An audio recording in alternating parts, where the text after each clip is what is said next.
On today's 15 on 15, we celebrate Aruba's unique camping tradition by checking out all the sights. Plus, in lifestyle, parents should be aware that their toddlers' TV viewing time can be related to their fussiness. And we celebrate Earth Day by bringing awareness to the fact both locals and tourists have the same role to play in safeguarding Aruba's environment. 15 on 15 starts right now. Hi everyone, thanks for watching. I'm Yentl Lieuw. Welcome back from the Easter long weekend. Now, a large portion of the local population spent the few days on the beach camping out. Visitors have adopted the idea, and even a significant amount of the Dutch population on the island enjoy this tradition as well. ATV's camera crew ventured all around the island to check out the popular beach camping spots.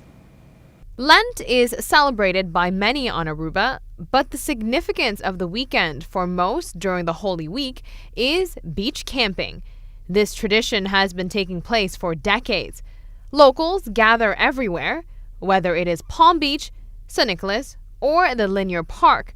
As long as there is sand and water, you will see trailers and tents.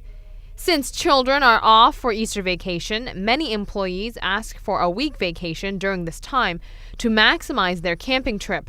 Many activities take place on the beach during this time, including beach soccer competitions, barbecues, domino games, and much, much more. Moving forward in other local news, since 1965, UNESCO has officially made April 23rd Copyright Day. In commemoration of this day, the National Library of Aruba is hosting an event with an author and a special guest.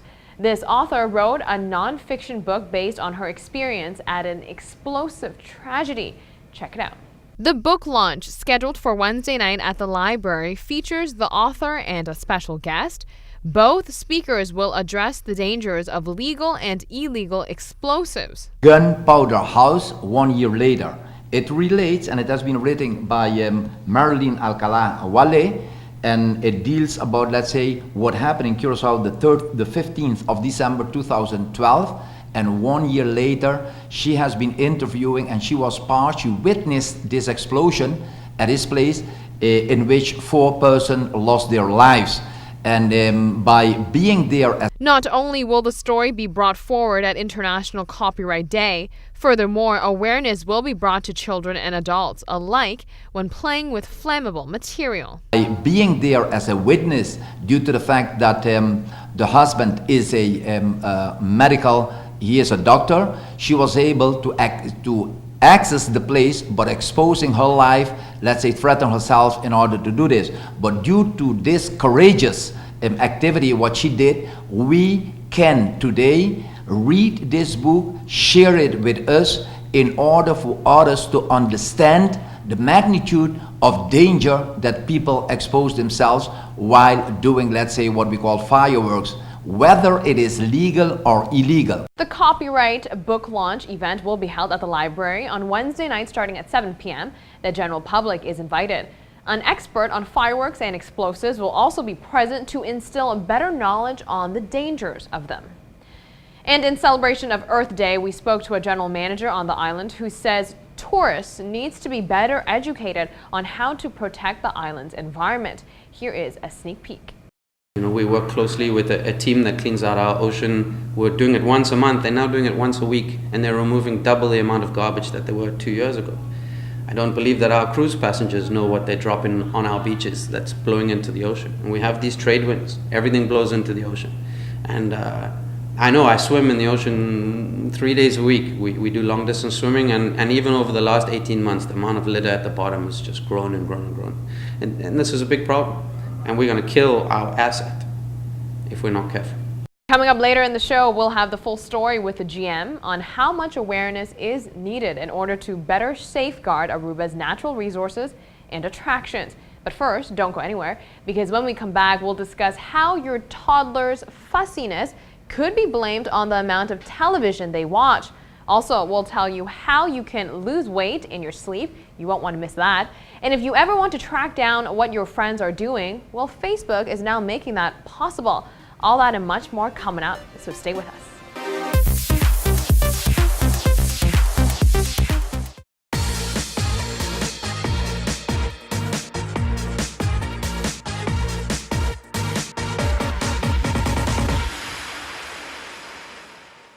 Welcome back from the break.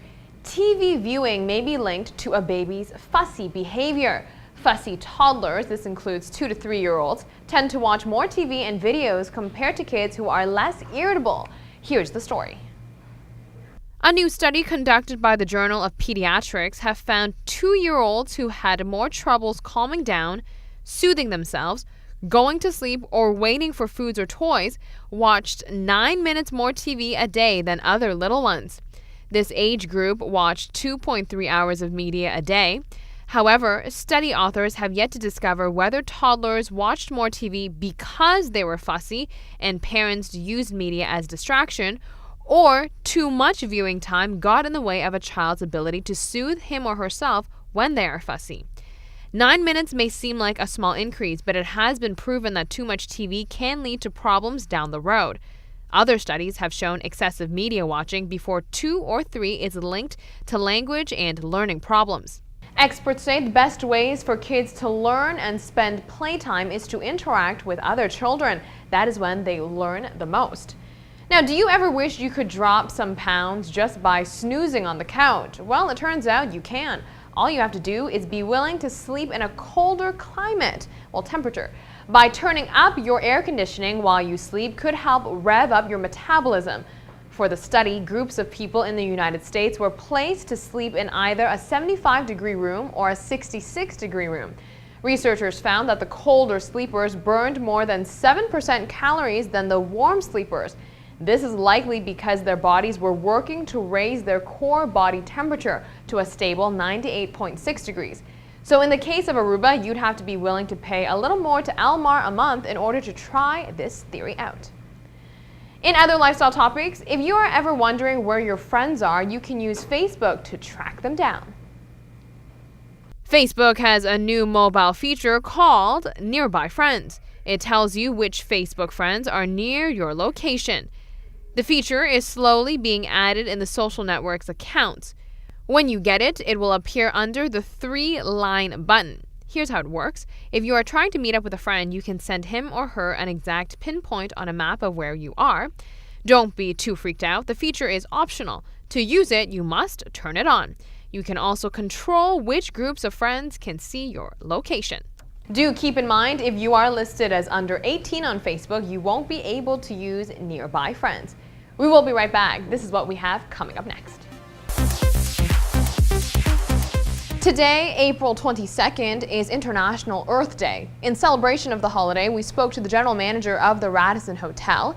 He discusses why nations around the world that depend on tourism is more susceptible to damages to the environment. Mark Francis is the general manager of the Radisson. From his experience working at tourist destinations around the globe, he's noticed that countries that depend on tourism requires more environment education as well as attention.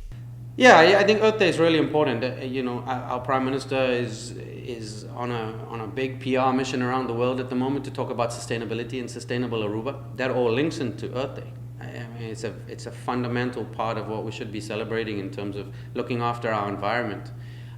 What worries me, having worked in so many different countries, is the depth of damage that tourism can do environmentally, and we are left with the baggage to clean up. And if we're not focused on it, and we're not focused on looking after the island we live on, we're going to have a problem in the future. Visitors need to realize they have the same responsibility in keeping Aruba clean as the locals do. The tourist destinations have a role to play also to keep everyone well informed, whether it is doing it in person or utilizing technology. Educating Arubans is one thing, but educating tourists is a whole nother story. I don't think they understand the amount of plastic that comes out of the ocean, the amount of sea life that's being killed because of the litter and because of the junk that's left out there. So it's to create awareness. And we talk about it all the time on the internet. We keep talking about clean up Aruba, clean it up. This all fits in with the environment, and it fits in with saving water and electricity and helping us to become sustainable.